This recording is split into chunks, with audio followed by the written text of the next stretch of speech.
سوال یہ ہے کہ دجال جب اس دنیا میں آئے گا آخری وقتوں میں، کیونکہ یہ بھی یہ ایک نشانی ہے کہ دجال جب آئے گا تو یہ بھی قیامت کی ایک نشانی ہے۔ تو یہ سوال ہے کہ دجال جب اس دنیا میں آئے گا تو وہ کتنے دن قیام کرے گا، یعنی فساد پھیلائے گا اور کتنے دن قیام کرے گا اس دنیا میں۔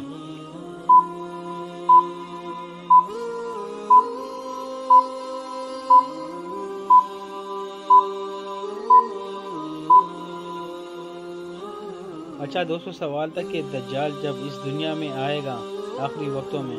تو وہ کتنے دن قیام کرے گا، تو اس کا درست جواب ہے وہ 40 دن قیام کرے گا، اور ایک دن جو ہے نا 1 سال کے برابر ہوگا،